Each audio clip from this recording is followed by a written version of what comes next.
Di dalam prinsip kekristenan, kita ini sudah sering belajar dan kita sudah sering diberitahu bahwa sebuah ketaatan itu adalah sesuatu yang perlu kita lakukan dalam hidup ini. Setiap kali kita mendengar atau kita belajar tentang sebuah ketaatan, kita pasti berpikir, saya harus melakukan sesuatu untuk taat. Dan betul. Jadi kata mengerjakan keselamatan itu adalah sebenarnya working out, bukan working for ya. Working for bukan working for salvation, itu kita sudah dapat keselamatan, sekarang tugas kita adalah pembaharuan budi, metanoia. Tugas kita setiap hari sekolah kehidupan, working out. Jadi kayak orang olahraga gitu, supaya tubuhnya sehat, ini supaya jiwa dan rohnya sehat, kita working out. Itu mengerjakan keselamatan. Nah, itu adalah bagian daripada obedience, ketaatan. Dan bahkan kita pernah bahas juga bahwa ketaatan itu sangat dahsyat dan ketaatan itu lebih dahsyat daripada pengorbanan bahkan. Yang semua diajarkan tentang pengorbanan di perjanjian lama itu dimentahkan sama Yesus, bahkan itu tidak ada artinya kalau engkau tidak kenal aku. Itu ayat-ayat yang sudah mulai transisi di perjanjian lama untuk masuk ke perjanjian baru seperti 1 Samuel 15 ayat 22, kemudian Hosea 6 ayat yang ke-6. Ya, itu apa sih artinya pengorbanan kalau tidak disertai sama pengenalan sama aku gitu loh. Itu udah mulai masuk terus sampai ke dalam pengajaran Yesus. Bahkan yang tadinya berzinah gitu, Yesus malah katakan begini, kalau kamu sudah menginginkan wanita di dalam hatimu, kamu sudah berzinah. Jadi mulai dimasukkan ke dalam hidup manusia. Itu terus diajarkan sama dia. Nah, ada satu format daripada ketaatan yang tidak pernah dibahas. Dan akhirnya kita terus sibuk sama diri kita untuk terus mengusahakan hidup benar gitu ya. Dan betul kita harus lakukan itu. Cuma kita lupa satu aspek daripada ketaatan, yaitu kita diajar untuk menerima. Dan seringkali akhirnya karena kita nggak ngerti bahwa menerima dari Tuhan itu adalah salah satu bagian daripada ketaatan hidup saya, kita akhirnya tidak enjoy the ride. Kita akhirnya tidak menikmati perjalanan hidup ini sama Tuhan. Yang harusnya kita nikmati. Harusnya kita nikmati. Walaupun ada masalah, harusnya kita nikmati. Makanya Yakobus mengatakan, berbahagialah, bersukacitalah, count it all joy, tersenyumlah kalau bahasa saya. Ketika engkau jatuh ke dalam berbagai-bagai pencobaan. Pencobaan itu bahasa aslinya adalah peirasmos, ujian. Artinya kesempatan mengalami Tuhan. Jadi Yakobus lagi kasih tahu, kalau kamu lagi berhadapan sama pergumulan hidup, kamu tersenyum aja. Itu adalah kesempatan kamu mengalami Tuhan. Jadi di semua aspek kehidupan, kita harusnya nikmati hidup gitu loh. Bahkan kenikmatan hidup itu di pengkhotbah dikatakan itu adalah kuasa yang diberikan. Ya, kenikmatan itu adalah kuasa loh, kuasa yang diberikan sama Tuhan. Nah, rugi kalau kita nggak nikmati itu, nggak nikmati hidup kita. Saya nggak bilang menikmati hidup itu berarti kalau kita lagi senang-senang, tidak, lagi dalam kondisi yang tidak enak pun akhirnya bisa nikmati hidup. Saya nikmati hari-hari saya ketika saya diproses di rumah sakit. Sampai satu hari istri saya ngeliatin saya, dia ngomong gini, aku tuh justru biasanya yang nemenin orang sakit tuh justru biasanya lebih stres. Dan seringkali ketika orang datang besuk saya, kan yang dibesuk sayanya. Istri saya seringkali cuma ditanya-tanyain aja. Gak pernah ada orang nanya gini, gimana kabarmu? Jarang, ada satu dua, tapi jarang. Yang ditanyain kan saya, orang berempatinya kepada yang sakit. Sampai dia bilang begini satu hari, aku tuh terhibur jaga kamu. Kenapa? Karena kok bisa ketawa-ketawa ya kita berdua tiap hari ya. Gitu. Kondisi saya parah aja. Di situ akhirnya itu bukan kekuatan dan gagah kita, bukan. Kalau kita belajar menerima dari Tuhan. Kita tahu bahwa oh saya nih anak, saya ahli waris, saya menerima namanya akses dari Tuhan. Saya menerima bahwa saya ini punya kuasa kebangkitan di dalam saya menerima kasih karunia Tuhan, saya sudah menerima kesembuhan walaupun belum lihat. Itu betul-betul berbahagia, makanya Alkitab mengatakan berbahagialah orang-orang yang tidak melihat namun percaya. Kata berbahagia itu embedded bahasa Inggrisnya. Itu menjadi satu dengan kata diberkati dan kata makarios dalam bahasa aslinya. Jadi orang-orang yang akhirnya belajar menerima, hidupnya menikmati akhirnya.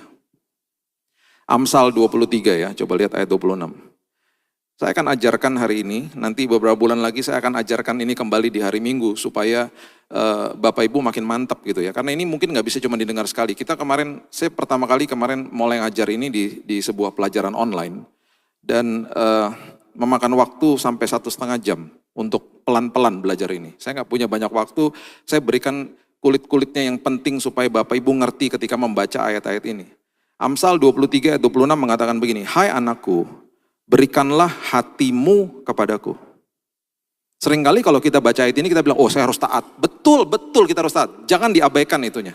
Tapi kita lagi bahas satu sisi yang namanya menerima, belajar menerima dari Tuhan. Itu salah satu format ketaatan. Biarlah matamu senang dengan jalan-jalanku. Senang dengan jalan-jalanku. Jadi gini, berikan hatimu.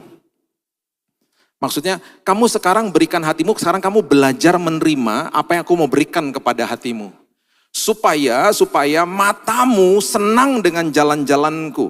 Kata senang itu bahasa Ibraninya adalah ratsah natsar. 2 kata, ratsah natsar. Ratsah itu artinya adalah sesuatu yang kita jalani bersama Tuhan dengan sebuah kebahagiaan yang dilindungi sama Tuhan. Saya ulang. Senang itu artinya sebuah perjalanan bersama Tuhan dengan sebuah kenikmatan yang luar biasa dan dilindungi sama Tuhan. Yang dilindungi apanya? Hatinya. Karena center atau pusat daripada kehidupan seseorang adalah hati dan pikirannya. Itu sebabnya ketika masuk ke dalam sebuah pergumulan, yang paling penting sikap hati dan sikap pikiran dia. Bagaimana dia melihat dari paradigma yang berbeda, bagaimana dia melihat dari sisi yang berbeda apa yang Alkitab ajarkan. Jadi ada orang-orang yang pastinya berbeda, ada orang yang menghadapi masalah stres, ada orang menghadapi masalah, dia akhirnya bisa enjoy hari-hari dia. Dia bisa nikmati hari-hari dia, karena dia berpikir gak apa-apa Tuhan, aku lagi belajar ngalami Tuhan. Gak apa-apa Tuhan, pengharapan di dalam Tuhan tidak mengecewakan. Gak apa-apa Tuhan, memang ini bagian dari hidup, aku harus lewati semua ini. Dan aku akan tersenyum Tuhan. Ada orang-orang seperti begitu. Karena orang-orang seperti itu adalah orang yang sudah terima dari Tuhan. Dia sudah tahu identitasnya di dalam Tuhan, dan dia belajar terima. Coba lihat 2 Korintus 5 ayat 21. 2 Korintus 5 ayat 21. Dia yang tidak mengenal dosa telah dibuatnya menjadi dosa karena kita. Supaya dalam dia kita dibenarkan oleh Allah. Ini prinsip sederhana loh. Jadi ketika kita hidup ini, kita sudah tahu setiap hari Tuhan saya sudah dibenarkan oleh Tuhan. Bahkan ada beberapa teman-teman saya yang lepas daripada keterikatan dosa ketika setiap hari mendeklarasikan ayat ini. Walaupun masih hidup dalam dosa. Mereka bilang gini di depan kaca, mereka bilang, Tuhan, aku bergumul dengan dosaku. Tapi aku percaya aku sudah dibenarkan sama Kristus. Lambat laun ya, itu kebenaran firman Tuhan. Kuasa daripada kasih karunia merasuki hidupnya sampai-sampai tiba-tiba banyak akhirnya ada yang ngomong gini, kok tiba-tiba aku gak pengen ngerokok lagi ya, kok tiba-tiba aku gak pengen dosa berzinah lagi ya, kok tiba-tiba aku betul-betul hatinya rasanya sepertinya pengen memberikan semuanya sama Tuhan ya. Itu terjadi terus menerus. Ketika sadar bahwa saya sudah diberikan, saya sudah dibenarkan sama Tuhan, belajar terima. Setiap kali ada sebuah hubungan intim sama Tuhan, belajar terima dari dia, pasti akan mengubah tindakan kita. Pasti akan mengubah cara berpikir kita. Itu sebabnya Yesus menegur ya Marta dengan sangat tegas. Lukas 10 ayat 38 sampai 42, coba lihat. Lukas 10 ayat 38. Ketika Yesus dan murid-muridnya dalam perjalanan, tibalah ia di sebuah kampung, seorang perempuan bernama Marta menerima dia di rumahnya. Perempuan itu mempunyai seorang saudara bernama Maria. Perhatikan kalimat ini, Maria duduk dekat kaki Tuhan dan terus mendengarkan perkataannya. Dengan bahasa lain, Maria terus menerima dari Tuhan. Sedang Marta sibuk sekali melayani. Ini berbicara tentang sikap hati sebenarnya. Ia mendekati Yesus dan berkata begini, nah ini dia nih, orang yang gak belajar terima dari Tuhan, pasti akan salah-salahin Tuhan dan salah-salahin orang lain. Karena gak belajar nerima. Gak belajar bahwa, oh ya terima kasih ya Tuhan, aku sudah dilayakkan, aku sudah dibenarkan, terima kasih ya Tuhan, Engkau sudah mati bagi aku, terima kasih ya Tuhan, Engkau sudah berikan kesembuhan bagi aku, Engkau sudah memberikan pemulihan, Engkau sudah memberikan jawaban walaupun aku belum lihat. Sikap hatinya tuh menerima, Tuhan terima kasih, aku melekat kepada sumber atas segala sumber gitu. Akhirnya ini yang dia lakukan, ia mendekati Yesus dan berkata, Tuhan, tidakkah Engkau peduli? Salahin Yesus. Tidakkah Engkau peduli? Itu perkataan orang-orang yang gak belajar terima. Mana sih? Terus akhirnya orang-orang seperti begini akhirnya ikut Tuhan dengan formula. Dengan formula. Terus dia katakan begini, bahwa saudaraku membiarkan aku melayani seorang diri. Tuh dia salahin orang lain, dia salahin Maria. Dia menyalahkan saudaranya. Makanya saya gak heran ketika ada orang datang kepada saya bilang ini, Pak saya tuh udah doa setiap hari sekian jam. Saya udah puasa berkali-kali, kok gak dapat jawaban doa Pak? Itu adalah perkataan orang yang tidak menerima dari Tuhan. Itu adalah perkataan orang yang ikut Tuhan dengan formula. Gak bisa. Orang yang mengerti, belajar menerima dari Tuhan, belajar menerima kasih karunia, kebaikan Tuhan dalam hidupnya, gak pakai formula ikut Tuhan. Karena dia tahu Tuhan mengasihi dia. Saya bilang gini akhirnya sama ibu itu, Bu, gak bisa Bu ikut Tuhan dengan cara seperti begitu. Harusnya ibu kalau doa, bukannya berapa lama ibu doa, berapa kali ibu puasa, bukan gitu.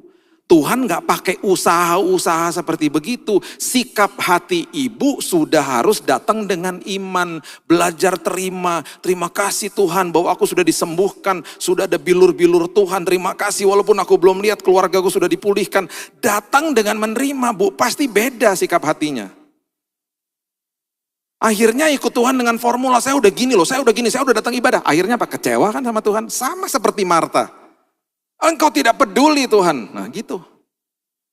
Terus nyalain orang lain. Akhirnya apa? Dikatakan begini, suruhlah dia membantu aku bahkan dikatakan. Tetapi Tuhan menjawab, Marta, Marta, engkau khawatir dan menyusahkan diri dengan banyak perkara. Jangan khawatir dan menyusahkan diri dengan banyak-banyak formula datang sama Tuhan. Ikut Tuhan ya, mau doa cuma 5 menit, kalau dilakukan dengan hati yang benar, itu berkuasa. Bukan berapa sering, berapa lama berdoanya. Berdoa ya harus berdoa. Berdoa itu betul-betul dari sikap hati yang Tuhan lihat. Nah ini yang dikatakan akhirnya. Ya. Tetapi hanya satu saja yang perlu. Berarti nggak ada yang lebih perlu daripada itu. Ini perkataan Yesus loh. Tentang apa? Tentang sikapnya Maria. Hanya satu saja yang perlu. Nggak ada yang lebih perlu daripada ini. Ini tegas sekali. Yang kedua dia katakan apa? Maria telah memilih bagian yang terbaik. Gak ada yang lebih baik daripada itu. Gak ada yang lebih baik dari apa? Duduk di kaki aku dan menerima. Terus yang ketiga dikatakan begini, yang tidak akan bisa diambil daripadanya. Kenapa? Lagi dikasih sama Tuhan apa yang aku kasih, gak akan bisa diambil daripadanya. Ini pernyataan Yesus yang sangat dahsyat 3 hal ini. Gak ada lain yang lebih perlu. Gak ada yang lebih baik daripada ini. Dan apa yang aku berikan tidak akan bisa diambil daripadanya. Kalau dia belajar terima. Kalau dia gak belajar terima, apa yang kuberikan dicuri sama iblis. Hidupnya gak pernah ada di dalam damai. Terjadilah perkenanan Tuhan yang luar biasa atas hidupnya Maria. Nanti Bapak Ibu baca di Yohanes 12. Sebelum Yesus naik ke kayu salib, Yesus mampir lagi ke rumahnya Maria. Dia memberikan minyak narwastu. Ingat cerita itu? Ketika dia memberikan minyak narwastu itu ya dikatakan setengah kati dikasih. Minyak narwastu, botol cuman segini, harganya 75.000 Bapak Ibu, pernah tumpah di rumah saya, seminggu gak hilang baunya. Dipel gak hilang baunya. Ingat waktu Yesus katakan ini, dia katakan biarkan dia lakukan ini untuk mengingat hari penguburanku. Kenapa? Merupakan kehormatan bagi wanita-wanita Yahudi untuk membubuhi rempah-rempah dan wangi-wangian terhadap tubuh kerabat, sahabat, atau keluarga yang sudah meninggal. Makanya ada 3 wanita toh datang ke kubur Yesus, bawa rempah-rempah, ketemu gak sama tubuh Yesus? Tidak, udah bangkit. Satu-satunya wanita Yahudi yang memiliki kesempatan perkenanan Tuhan, kehormatan membubuhi tubuh Yesus dengan wangi-wangian adalah Maria. Dan waktu Yesus katakan itu di depan dia, dia pasti tidak sadar. Kenapa? Beberapa hari setelah dia dilumuri minyak narwastu, dia naik ke kayu salib. Berarti bau-bauan itu masih melekat di tubuhnya Yesus. Satu-satunya wanita, Maria, yang dapat perkenanan Tuhan. Kenapa? Duduk di kaki Tuhan dan menerima apa yang Tuhan mau berikan. Makanya dikatakan apa? Gak bisa diambil daripadanya. Itu yang Tuhan mau. Itu sebabnya ya dipertegas ini ya. Kita eksposisi ringan ya ini ya. Kita baca Yohanes 13 ayat 4 sampai ayat 5 mengatakan begini. Ini adalah kisah ketika Yesus mau membasuh kaki daripada murid-muridnya. Ini yang saya mau ajarkan kepada Bapak Ibu, ya singkat aja, saya kasih bahasa aslinya supaya Bapak Ibu kalau baca ayat ini mengerti bahwa Yesus sedang memberikan sesuatu yang sangat luar biasa, juga bagi kita sampai hari ini. Ya, dia katakan begini, Yohanes 13 ayat 4. Lalu bangunlah Yesus dan menanggalkan jubahnya. Yesus loh. Yesus loh yang memberi kepada kita. Ia mengambil sehelai kain lenan dan mengikatkannya pada pinggangnya. Kemudian ia menuangkan air ke dalam sebuah basi dan mulai membasuh kaki murid-muridnya, lalu menyekanya, menyeka dengan kain yang terikat pada pinggangnya itu. Oke, nanti kita kembali ke ayat ini ya, kita lihat bahasa aslinya, kita bongkar kalimat-kalimatnya. Kemudian ini yang terjadi, Yohanes 13 ayat 6. Sama seperti kebanyakan orang. Aduh gak layak lah Tuhan kasih gini, gak layak lah aku harus lakukan ini dulu baru aku layak. Udah dilayakkan, lihatnya ayat yang ke-6. Maka sampailah ia kepada Simon Petrus, kata Petrus kepadanya, Tuhan engkau hendak membasuh kakiku, yang benar aja. Jawab Yesus kepadanya, apa yang ku perbuat engkau tidak tahu sekarang, tetapi engkau akan mengertinya kelak. Dia lagi kasih sebuah pelajaran tentang sebuah kasih karunia yang sebentar lagi ketika dia naik ke kayu salib dan dia bangkit di hari yang ketiga. Ada sebuah pemberian Tuhan yang sangat luar biasa dan Petrus belum ngerti. Ini merupakan metafor. Sebuah tindakan yang merupakan sebuah pelajaran. Banyak sekali yang Yesus ajarkan. Dan saya percaya ketika dia bangkit dari kematiannya. Itu banyak sekali perumpamaan dan perkataan-perkataan yang dibukakan sama Roh Kudus. Karena Roh Kudus diberikan, toh. Roh Kudus yang menjelaskan, Roh Kudus yang menjadi mentor, Roh Kudus yang menjadi konselor agung. Pasti banyak dan pasti banyak sekali tangisan-tangisan di dalam doa murid-muridnya. Makanya mereka jadi luar biasa radikalnya. Karena mereka pasti ingat, oh iya ya dia pernah lakukan itu. Oh ternyata maksudnya ini toh, karena ada Roh Kudus yang menjelaskan. Oh ternyata maksudnya itu toh. Oh pasti banyak tangisan. Banyak sekali tangisan ketika mereka berdoa. Ingat, Roh Kudus di perjanjian lama seringkali dikatakan Roh Kudus di atas orang itu. Di dalam perjanjian baru kalau kita baca, Roh Kudus ada di dalam manusia. Oke, sekarang lihat ya, ayatnya yang ke-8. Kata Petrus kepadanya, engkau tidak akan membasuh kakiku sampai selama-lamanya. Jangan, enak aja, gak boleh. Kenapa? Karena gini, saat itu, gak ada sepatu Vans, Converse gak ada. Yang ada sendal, kaki terbuka, terekspos sama debu. Jadi saat itu ketika orang-orang bertamu sampai ke sebuah rumah, kalau yang ekonomi cukup baik, mereka punya mbak di rumah. Punya pembantu rumah tangga yang membersihkan kaki para tamu. Yesus mengambil posisi itu loh. Dia mengambil posisi itu membasuh kaki murid-muridnya. Itu sebabnya Petrus katakan, enak aja jangan. Ini pekerjaan yang sangat najis. Pekerjaan yang tidak pantas untuk engkau lakukan untuk saya. Sikap hati. Masa sih Tuhan, saya kan gak layak Tuhan. Kita gitu, dibohongi iblis soalnya. Padahal tetelestai sudah selesai, sudah dilayakkan. Sudah dibenarkan tadi kita sudah baca. Dengan modal itu kita akhirnya terima kasih karunia Tuhan jadi sebuah kuasa di dalam kita yang akhirnya menolak dosa. Dan kemudian dikatakan begini, jikalau aku tidak membasuh engkau, engkau tidak mendapat bagian di dalam aku. Oke, saya mau memperjelas kalimat ini ya Bapak Ibu. Di dalam bahasa Inggris, saya kutip dari NKJV ya, New King James Version.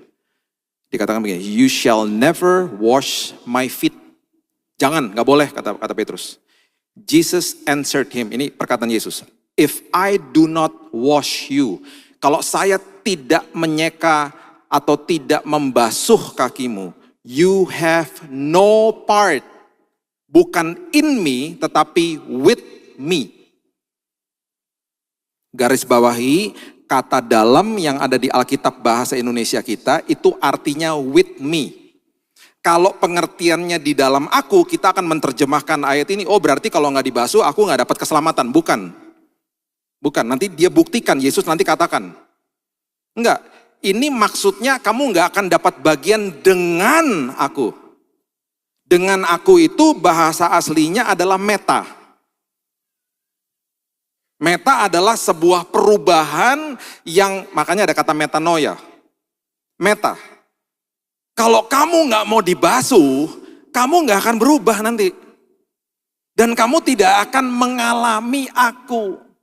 Seperti tadi di Amsal dikatakan, matamu tidak akan senang lihat jalan-jalanku.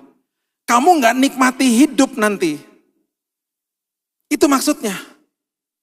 You have no part with me, not in me. Bukan in me loh. Jadi kata dalam itu sebenarnya kurang tepat. Sebenarnya in me, with me maksudnya. Meta. Dia lanjutkan lagi.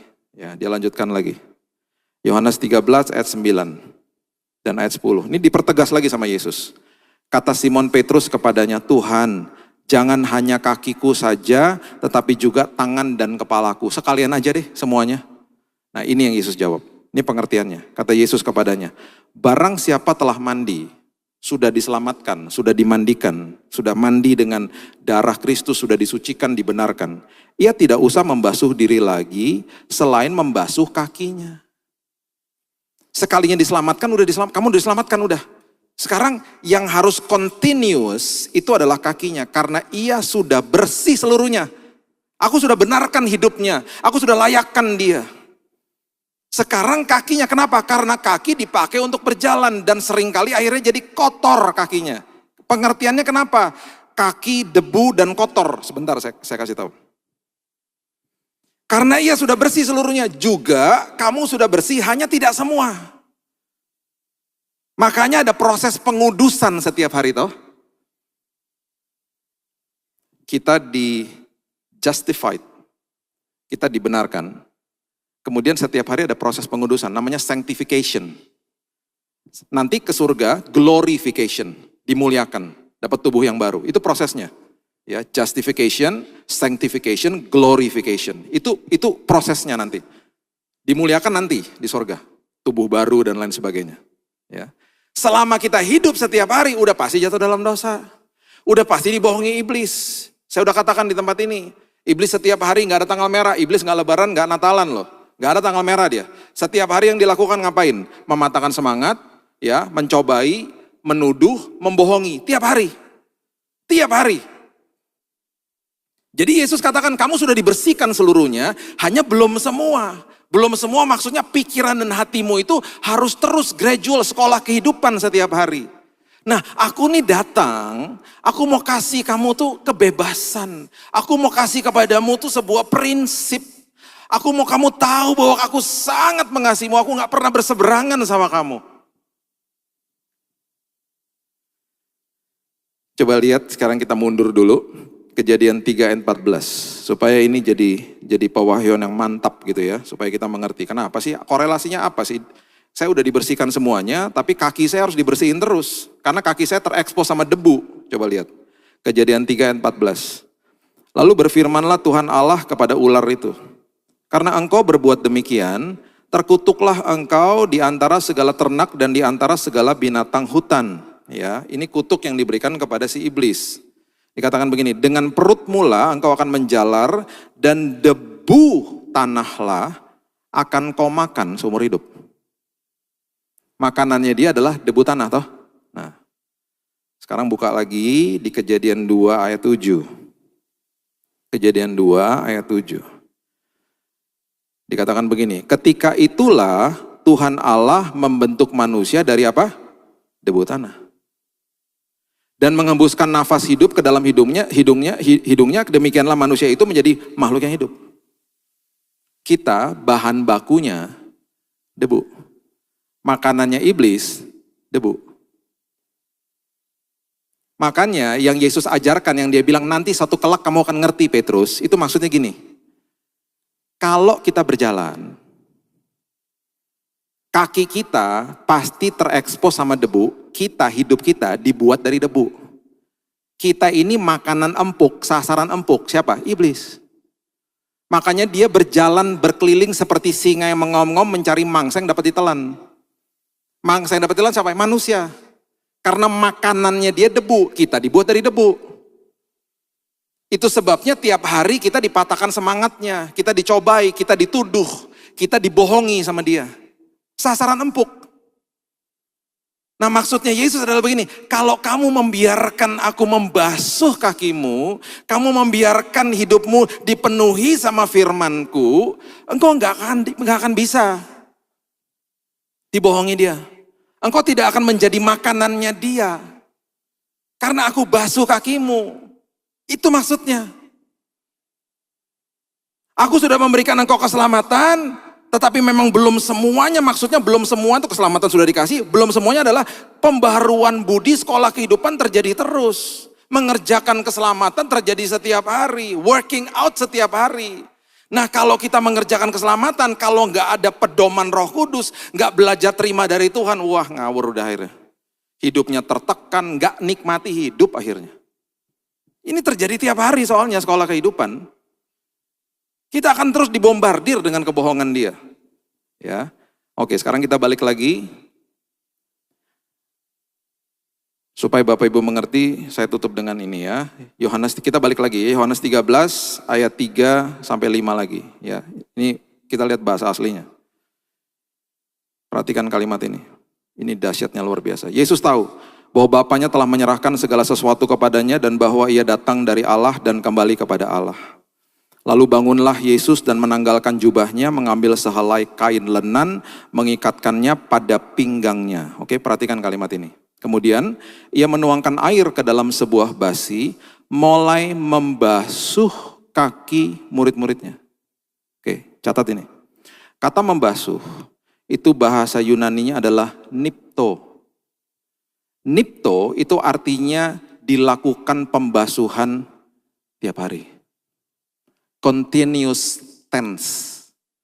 Di dalam kata-kata Yunani itu ada yang continuous tense, ada yang dilakukan terus, ada yang past tense, ada yang sudah dilakukan selesai udah.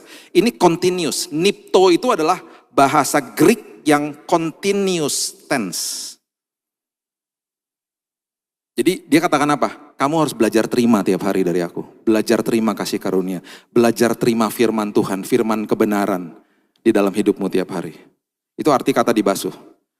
Lalu dia menyekanya dengan kain yang terikat pada pinggang itu. Kata menyeka itu artinya ekmaso. E-K-M-A-S-S-O, ekmaso dalam bahasa Yunani. Yang artinya adalah saya akan menyeka kakimu, hidupmu, pikiran hatimu supaya kamu diproteksi dan dijaga dari kebohongan iblis. Itu artinya. Itu arti kata ekmaso. Terus dia menyeka, membasuh kemudian menyeka, kemudian dia menggunakan sebuah kain namanya kain lenan. Nah kain lenan ini bahasa aslinya adalah lention. Lention artinya adalah righteousness, kebenaran. Jadi dia setiap hari akan membasuh kaki kita dan mengatakan, aku sudah layakkan hidupmu. Aku sudah membenarkan engkau di kayu salib. Itu dia seka kita dengan itu tiap hari. Supaya kita gak rasa tertuduh. Karena Yesus tidak pernah nuduh. Tidak pernah inget-ingetin sama masa lalu. Udahlah nak, aku tahu kamu jatuh dalam dosa. Udahlah nak, aku tuh sayang sama kamu, aku tuh gak pernah berseberangan sama kamu. Terima aku, terima nih kasih karunia aku. Itu kata itu, buktinya ada di sini. Wahyu 19 ayat 8, coba lihat. Wahyu 19 ayat 8. Dan kepadanya dikaruniakan supaya memakai kain lenan halus yang berkilau-kilauan dan yang putih bersih. Perhatikan kalimat ini. Lenan halus itu adalah perbuatan-perbuatan yang benar dari orang-orang kudus. Itu arti kata lention. Itu adalah arti ketika Yesus membasuh kaki murid-muridnya. Dan itu yang masih dia lakukan sampai hari ini untuk kita. Hiduplah dalam kemerdekaan Tuhan. Karena kita setiap hari dibasuh sama kebenaran firman Tuhan. Dan ketika kita bangun pagi, katakan terima kasih Tuhan. Aku mau hidupnya setiap hari menikmati hidup. Walaupun aku ada masalah, aku mau menikmati hidup.